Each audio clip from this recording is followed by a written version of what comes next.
Okay, so we left off just finishing, I guess,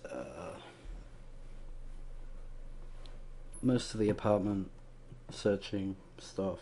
Yep. Anyway, we're walking in here now.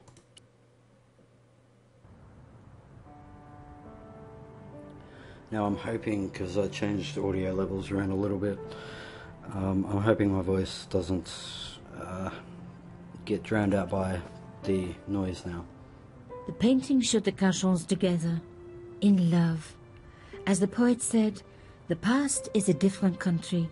Or did I read that in a fortune cookie? What's that? Aha! There was a small button hidden in the picture frame. Wow, hidden, okay. There was the very faintest of clicks.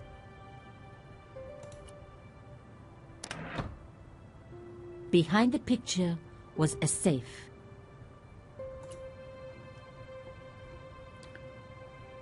I'm guessing this key.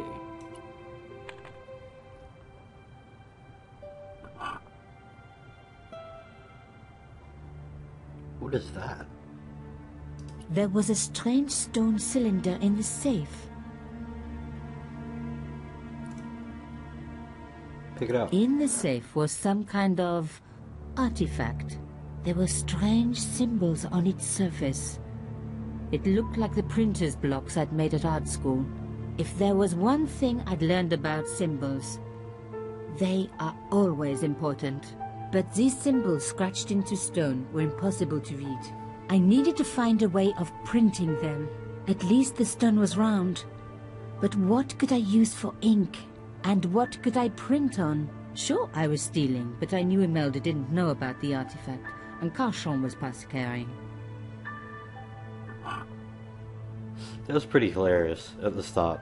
It's some sort of artifact. It sounded more suspicious than inquisitive.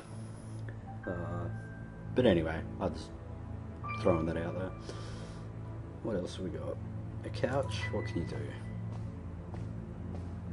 This wasn't the time for me to lie on the sofa doing my Marie Antoinette impression, though it is very popular at parties, especially with gay guys. Don't ask me why. Okay. The sofa was antique.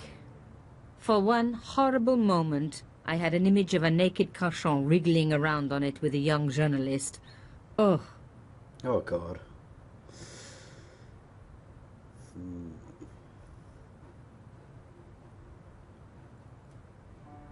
Yep, that's it. Desk time. As expected, the desk was yet another priceless antique. Yawn.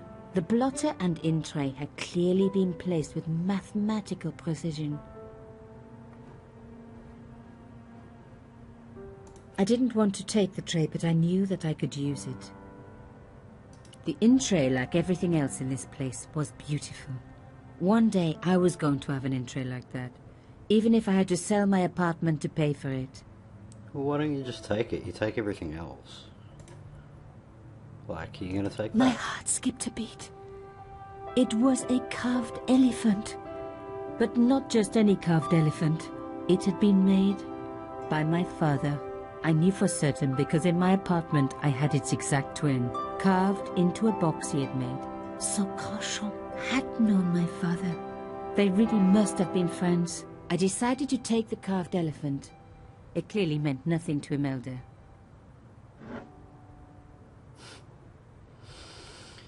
Okay.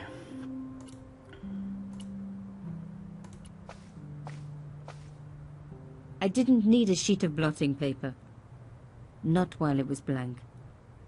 Why were there footstep noises? It's a bit weird.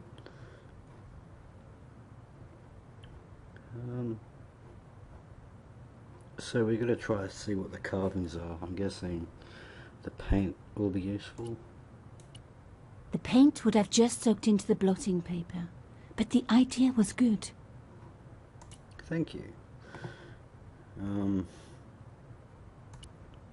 Putting the paint straight on the cylinder would be too messy. The paint would go everywhere. The ticket could be a clue. So, best not to trash it. It makes buzzing noises. Try that again. The ticket could be a clue. So, best not to trash it. I wonder if that's because you got it wrong. I smeared the paint all over the cloth. It is. When I do messy, I really like to put my heart into it. I hoped this was going to help. They don't make lace like that anymore. Yeah, she didn't want to get all that messy. Yeah, she doesn't mind.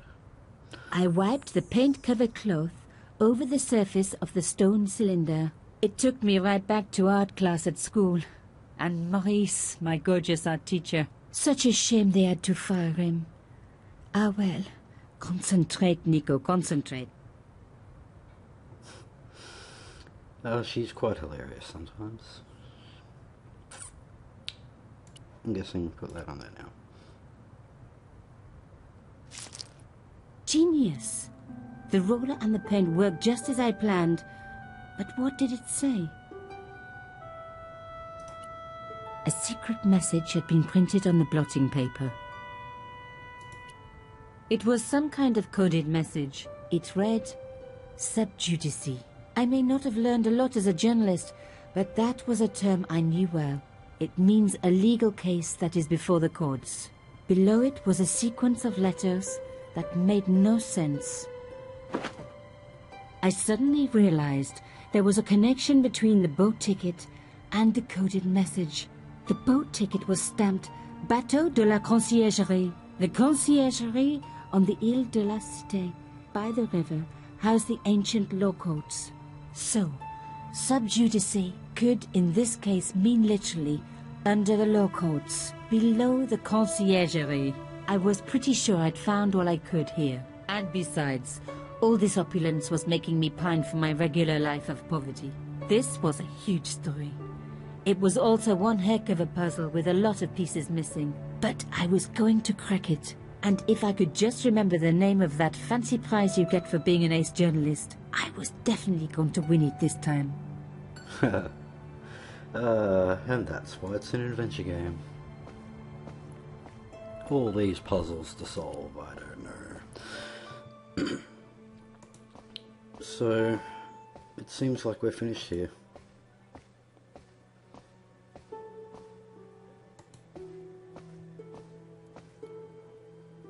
I'll talk to her one last time.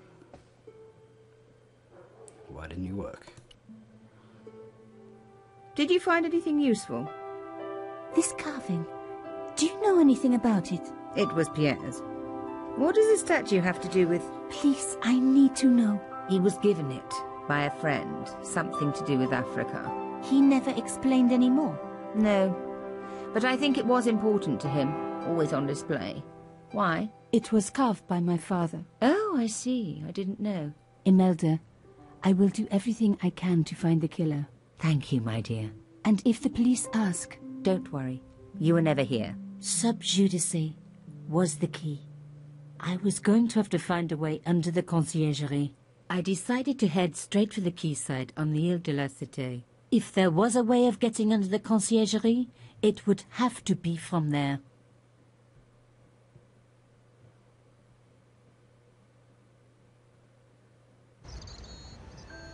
Canchon wasn't the type for messing about on the river. He was up to something down here.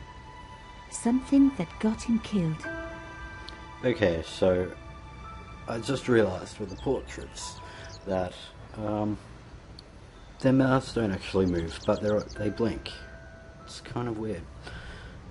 But anyway, I'm gonna leave this off for this video, and tune in next time. We'll be, I don't know, looking at how to get inside this thing. They look pretty secure. Anyway, yeah, catch us later.